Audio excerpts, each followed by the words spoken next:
Good evening, I'm Bo Williams, and welcome to The 7. Let's get a look at the Big 7 stories right now. And topping the list for us, the threat of wildfire still around as a parched East Tennessee waits for rain. But this evening, we are seeing some clouds show up.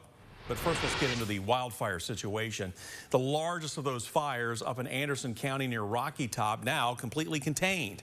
Anderson County's Emergency Management Agency telling us that state forestry crews and other firefighters were able to reach 100% containment as of the middle of this morning.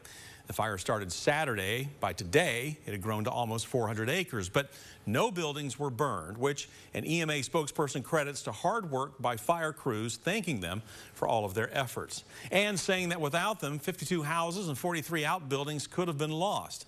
At last check, forestry crews were still working to clear away fallen leaves, which could cut their fire lines. To give you some perspective here, forestry crews estimate they cut more than 5 miles of those fire lines to contain the flames. And while we wait for the rain, the Emergency Management Agency suggests people avoid outdoor burning using gas or charcoal grills, along with starting campfires. And the no burning message extends here to Knoxville and Knox County, where a burn ban remains in effect tonight, along with the open burning and grills. Keep in mind that the ban also covers ceremonial fires and portable outdoor fireplaces. But fires are still burning in parts of the mountains around East Tennessee. The U.S. Forest Service sharing some of these pictures today from the Cherokee National Forest. As of this afternoon, foresters counted 4 fires there. One, dubbed the Tweed Fire, is southwest of Greenville in Cocke County. That 60-acre fire is just 5% contained, and the Forest Service says buildings are threatened. Firefighters have called helicopters in for water drops, while investigators want to know if people caused it. Further south in Monroe County, south of Etowah, the Bullet Fire, even larger, 103 acres, 20% contained right now, burning on some steep terrain, meaning firefighters are having to use indirect methods, but also they describe the fire activity as, quote, minimal.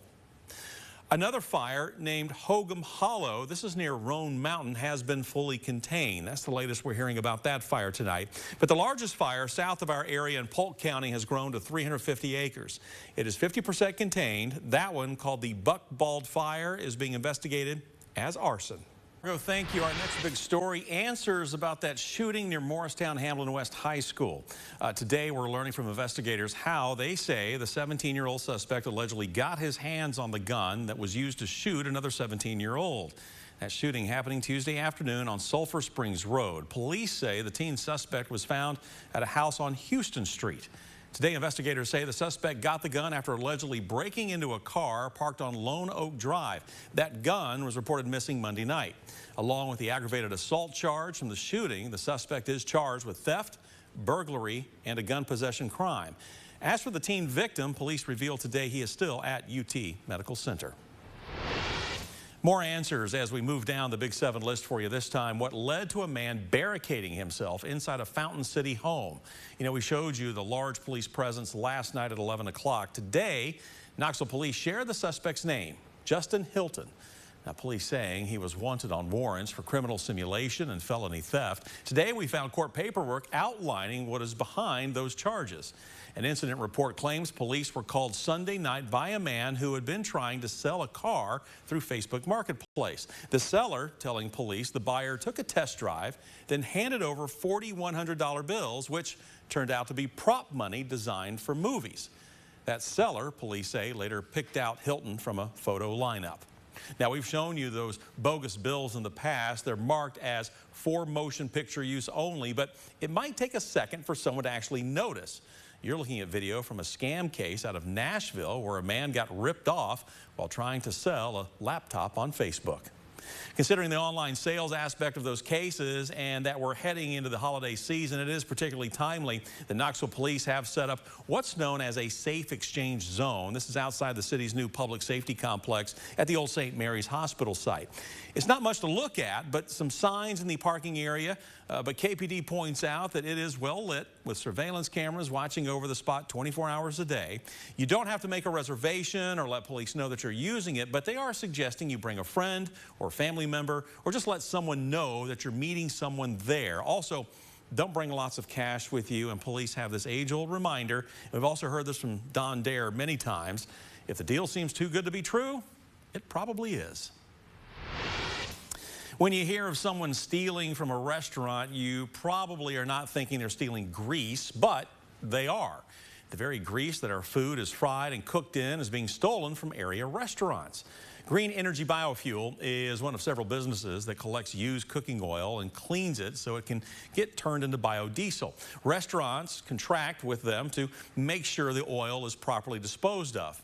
Well, recently there has been a string of thefts of people actually stealing this used cooking oil. We spoke with Green Energy Biofuel's plant manager to find out why. It's the fuel industry. This is used to make biodiesel, and so it's starting to become a big industry. It's growing.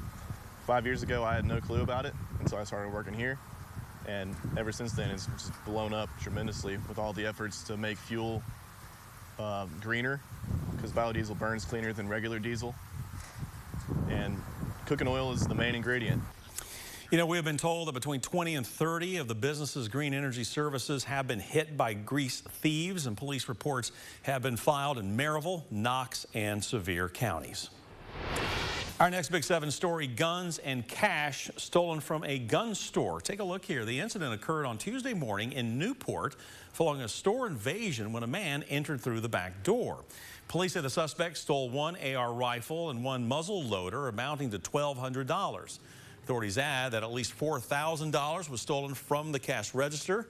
By the way, we should point out this remains an open investigation. Randy Heeman taking over today as Oak Ridge's new city manager. We're told Heeman was serving as town manager of Mooresville, North Carolina since September of 2019 and his experience as an assistant city manager in 2 other cities. And today he was sworn in at a special called work session in the Oak Ridge courtroom before sitting down with the council to talk about objectives moving forward. Any success I've had in the past, quite frankly, is because I've had a great team. And I've never achieved anything by myself. It's always been working with folks, and you know, we've got 2 counties to work with here. We've got all kinds of outside organizations, all kinds of economic development organizations, and all kinds of volunteer folks. You know, it's a big family. If you have any questions or would like more information, you need to contact Oak Ridge City's manager office. Councilwoman Seema Singh is announcing her candidacy for Tennessee State House District 90. Singh made the formal announcement today. Back in September, she made her intentions known to run for State Representative Gloria Johnson's seat, as Johnson is now campaigning for Marsha Blackburn's U.S. Senate seat. Singh is currently in her 2nd term, serving since 2017, and is a UT alum.